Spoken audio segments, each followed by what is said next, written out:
19 बड़ी और 3 छोटी रियासत और एक केंद्र शासित प्रदेश को मिलाकर राजस्थान का गठन हुआ था। लेकिन ये गठन आसान नहीं था। 8 साल 7 महीने और 14 दिन में 7 चरणों में ये गठन पूरा हुआ और तब जाकर राजस्थान वर्तमान स्वरूप में आया। किसी तरह का विवाद ना हो, इसलिए सभी बड़ी रियासतों को बड़े बड़े विभाग भी बांटे गए।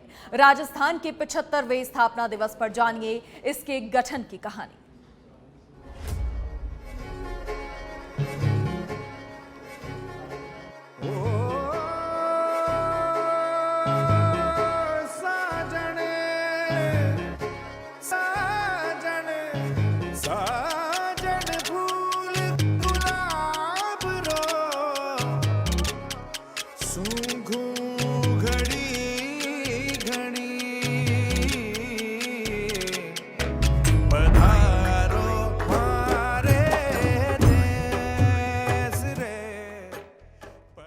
पचरंगी लहरिया साफा जहां की शान है, जहां जन्मे वीर अगणित ग्रंथों ने किया गुणगान है जो सारग भिर्थ नयनाभिराम वो रंगीला रसीला राजस्थान है। राजस्थान यानी राजाओं का स्थान।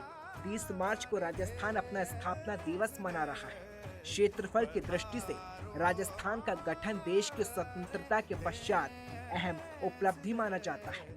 अलग अलग विचारधारा और स्वतंत्र अस्तित्व बनाए रखने का मादा 22 छोटी बड़ी देशी रियासतों को मिलाकर एक तंत्र को त्याग लोकतंत्र के मुख्य धारा में शामिल कर राजस्थान का गठन किया गया।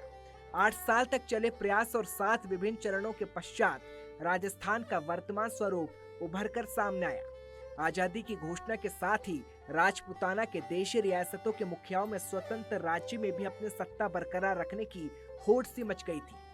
उस समय वर्तमान राजस्थान के भौगोलिक स्थिति के नजरिए से देखें तो राजपूताना के भूभाग में कुल 22 देशी रियासतें थी।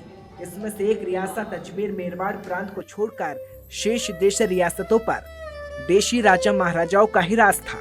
अजमेर मेरवाड़ प्रांत पर ब्रिटिश शासकों का कब्जा था और इस कारण ये तो सीधा ही स्वतंत्र भारत में आ जाती।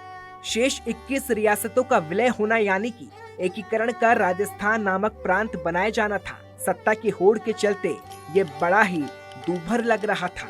इन देशी रियासतों के शासक अपने रियासतों के स्वतंत्र भारत में विलय को दूसरी प्राथमिकता के रूप में देख रहे थे। उनकी मांग थी कि रियासत को स्वतंत्र राज्य का दर्जा दे दिया जाए और करीब एक दशक की ऊहापोर के बीच 18 मार्च 1948 को शुरू हुई राजस्थान के एकीकरण की प्रक्रिया और कुल 7 चरणों में 1 नवंबर 1956 को पूरी हुई। 7 चरणों में ऐसे पूरी हुई गठन की प्रक्रिया। अलवर, भरतपुर, धौलपुर और करौली की रियासतों के विलीनीकरण कर 18 मार्च 1948 को मत्स्य संघ का निर्माण हुआ। एकीकरण के दूसरे महत्वपूर्ण चरण में 25 मार्च 1948 को कोटा, बूंदी, झालावाड़, बांसवाड़ा, डूंगरपुर, प्रतापगढ़, किशनगढ़, टोंक, कुशलगढ़ और शाहपुरा रियासतों को मिलाकर राजस्थान संघ का निर्माण किया गया। तीसरे चरण में 18 अप्रैल 1948 को उदयपुर रियासत का राजस्थान संघ में विलीनीकरण होने पर संयुक्त राजस्थान का निर्माण हुआ। चौथे चरण में 14 जनवरी 1949 को उदयपुर की एक सार्वजनिक सभा में सरदार पटेल ने जयपुर, बीकानेर, जोधपुर, लावा और जैसलमेर रियासतों को बृहद राजस्थान में सैद्धांतिक रूप से सम्मिलित होने की घोषणा की। इस निर्णय को मूर्त रूप देने के लिए सरदार पटेल ने 30 मार्च 1949 को जयपुर में आयोजित एक समारोह में बृहद राजस्थान का उद्घाटन किया। 15 मई 1949 को मत्स्य संघ बृहद राजस्थान का अंग बन गया। साथ ही नीमराना को भी इसमें शामिल कर लिया गया। काफी मतभेद के बाद 26 जनवरी 1950 में सिरोही का विभाजन करने, आबू और देलवाड़ा तहसीलों को बम्बई प्रांत और शेष भाग को राजस्थान में मिलाने का फैसला किया गया।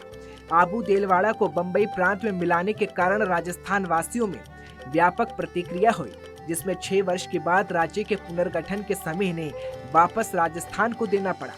राज्य पुनर्गठन आयोग की सिफारिशों की माने तो 1 नवंबर 1956 को तत्कालीन अजमेर मेरवाड़ राज्य भी राजस्थान में विलीन कर दिया गया और इस तरह से भारत की ओर से गठित राव समिति की सिफारिशों के आधार पर 7 सितंबर 1949 को जयपुर राजस्थान की राजधानी बनी।